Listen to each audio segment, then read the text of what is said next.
I'm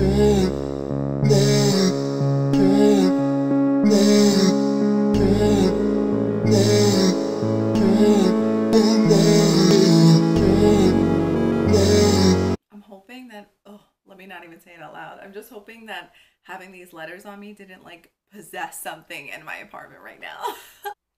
Hi guys, welcome back to my YouTube channel.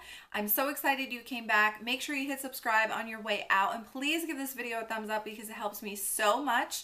If you want to learn how to create this glamorous devil look, then please keep watching.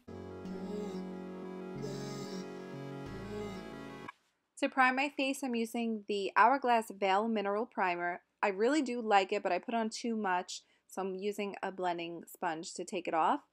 To sculpt my brows, I'm using Benefit's Dip Brow Pomade. It's one of my favorite brow products, and I wanted this look to be wearable and not too extreme, so I'm just doing my brows how I typically would, but maybe a little bit heavier.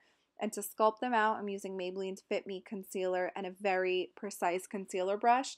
I'll leave all the details linked down below for you. This is Benefit's Stay Don't Stray Eye Primer. It's my favorite go-to eye primer.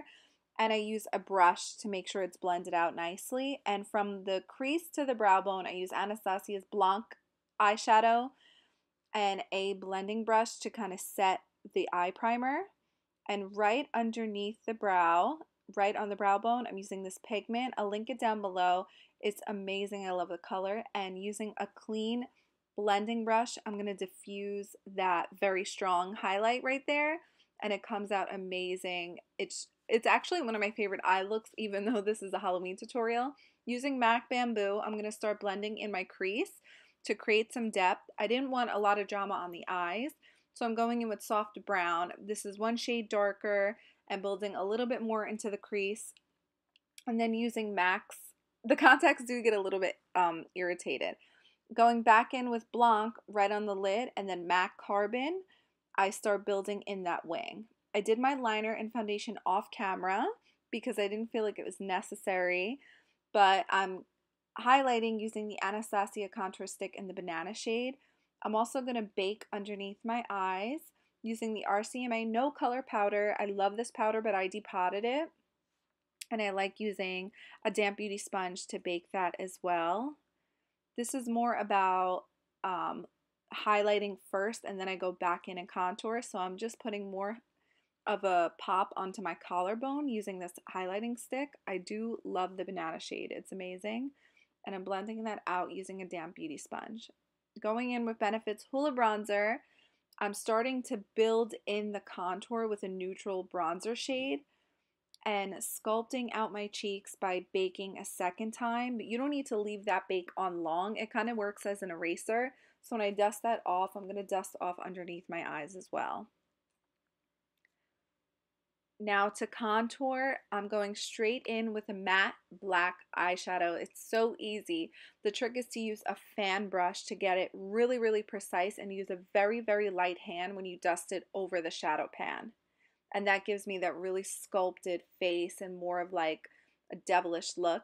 Using blue ice, I'm going to start highlighting. I love this Moonchild palette, especially for Halloween looks.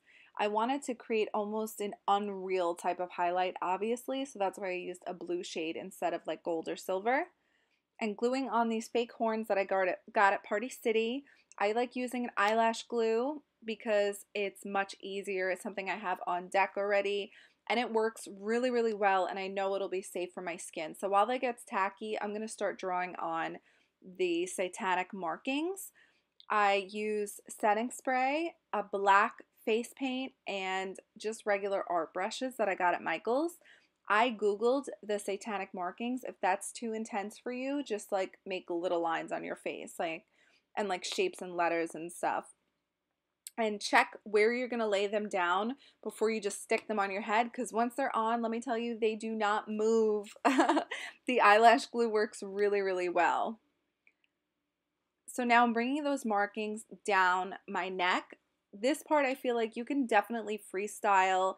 You can airbrush on fake tattoos. Like you could do this so many different ways. So I just kept drawing them until I felt like it was good enough, and taking some of the black shadow on a blending brush, I'm just kind of like adding in some more depth to my collarbone. around the horns because you want it to blend and make it look a little bit more natural. And these are my favorite gems. These are the same gems that I used on my clown tutorial if you've seen that. And I'm gluing these right around all the markings. Again, I just kind of freestyle this.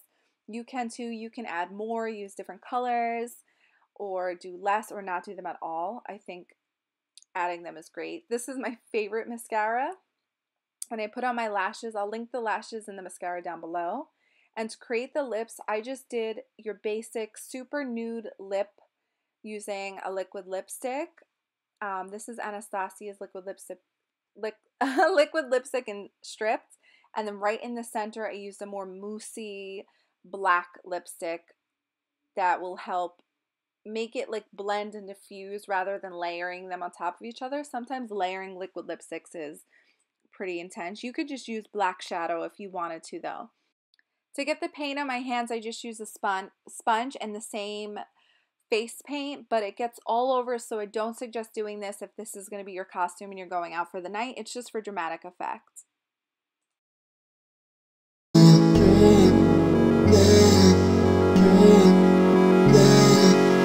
Thank you so much for watching. As always, if you recreate this look, make sure you use my hashtag here. That way I know I'm allowed to repost it so that I can see you guys. Leave you a nice comment. I love seeing your recreations. Most of the time you guys do 10 times better than I do. I mean, truly amazing work. Thank you so much for watching and supporting my artwork. Halloween is my favorite time of year. And I also do want to say that I got this idea for the letterings and looking up the satanic symbols from Alex Faction. I'm going to link his original video down below. I did create that look about 2 years ago with the full red. That is gorgeous. I'm obsessed with it. I still might even do it again, but this time I wanted to create something that most people would feel a little bit more comfortable in doing when they go out for the Halloween night. Also, if you're gonna ask me what do you think you should wear, definitely something off the shoulder. I'm always doing something on my décolleté because I'm obsessed with that look. It's just something I'm known for. It's something I love. So I always do it off the shoulder, and I think that with like a tight off the shoulder bodysuit, some black heels, you're gonna look amazing. You're gonna have so much fun. And for guys, just don't wear a shirt. If this is what you do for Halloween, don't even wear a shirt. Just rock it just like this and bring the letters all the way down. Again, thank you so much for watching. Make sure you comment down below and let me know what you want to see next. And should I still do that Harley Quinn tutorial? I'm thinking about it. Anyway, I'll see you guys next time. Bye.